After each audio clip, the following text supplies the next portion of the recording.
The Old Bench by the Lake, a true story of Grandpa's promise. The sun was just beginning to rise over the small village of Shadpur. The golden rays painted the calm surface of the lake in shades of orange and pink. On the edge of the water, there was an old wooden bench, worn out by decades of rain, sun, and wind. Every morning, without fail, a man in his 70s would come and sit there, holding a steaming cup of tea in one hand and an old notebook in the other. That man was my grandfather. Everyone called him Haji Sahib, but to me he was simply Grandpa. When I was young, I never really understood why he sat there every day, sometimes for hours, staring at the water, scribbling in his notebook, or just smiling quietly as the breeze played with his white beard. One day when I was about 12, I asked him, "Dada, why do you always sit on this bench? Don't you get bored?" He looked at me with his warm, gentle eyes and said, "Beta, this bench is not just wood. It holds my life's most important memories. One day, I will tell you." The beginning of his story, it was only years later, when I had grown up and was in college, that Grandpa finally shared the full story. We were sitting on that same bench one chilly winter morning. He poured tea into 2 cups from his flask and handed me one. He began slowly, his voice filled with nostalgia. "This bench was built almost 50 years ago by my own hands. At that time, I was a young man of 23, newly married to your grandmother. We didn't have much money, but we had dreams. This lake was our special place. I proposed to her right here under the old mango tree that used to stand beside us. I could picture it, a young man full of hope, carving out a life from nothing, and a young woman with bright eyes believing in him. We made a promise that no matter how busy life got, we would come here every Sunday morning, drink tea, and talk about our dreams." He smiled faintly. For years, we never missed a Sunday. The struggles life, of course, was not easy. Grandpa told me how he struggled to provide for his family. He worked as a school teacher during the day and as a tutor in the evenings. There were days when he came home exhausted, but still on Sunday morning, he and Grandma would walk hand in hand to the lake. Sometimes we laughed about silly things, he said. Sometimes we argued about money, about my long working hours, but we always ended up holding hands again before we left this bench. This place kept our hearts together. When his first child, my father, was born, they brought him here, wrapped in a blanket.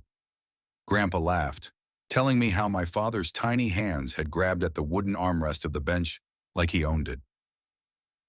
The loss. Then his voice softened.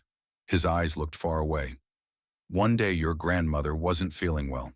She said, 'We'll go to the bench next week.' But that week never came. She fell sick, and within 2 months, she was gone." My chest tightened as I listened. I had never seen Grandpa cry before, but that day his voice broke. "She was only 48. I felt like someone had taken the sun out of my life. For weeks, I couldn't come here.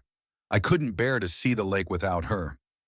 But then one morning, he forced himself to walk back. I sat here alone with my tea, and I remembered our promise to never miss a Sunday. I decided I would keep coming, for her, for us. A silent teacher. Over the years, that bench became Grandpa's silent companion. He would sit and write letters to Grandma in his notebook. Letters she would never read, but that he believed she could feel somehow. He showed me one of those pages.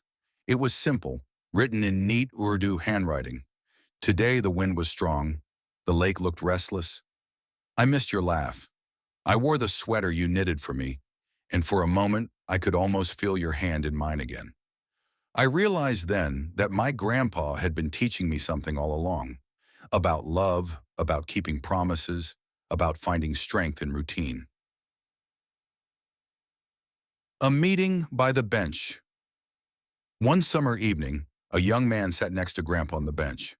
He was a stranger, wearing a wrinkled shirt and looking lost. Grandpa, being the kind man he was, offered him tea from his flask. The young man opened up. He was about to leave the village for the city, chasing a better job, but he was afraid of failing. Grandpa told him, "Son, dreams are like this lake.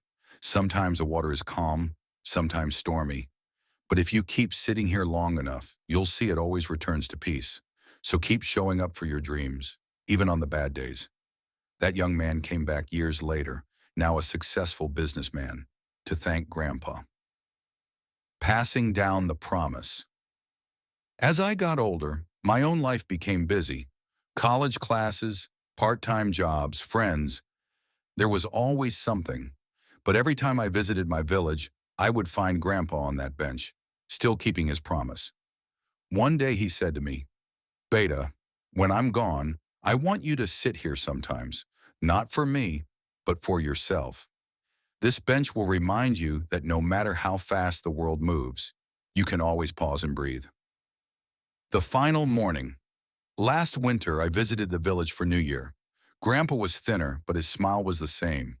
We had tea on the bench and talked about nothing in particular. The weather, the birds, the taste of the tea. A week later, I got the call. Grandpa had passed away peacefully in his sleep. When I went back for the funeral, I walked to the lake at sunrise. The bench was empty, but somehow it felt full of 50 years of love, laughter, tears, and promises kept. I sat there with my own cup of tea, and I realized I was now part of that promise. Even today, whenever life feels overwhelming, I go to that bench. I write in my own notebook. Sometimes I write to Grandpa, sometimes to myself, and every time I remember what he taught me. Keep your promises, show up even when it hurts, and never forget to sit for a while and watch the lake.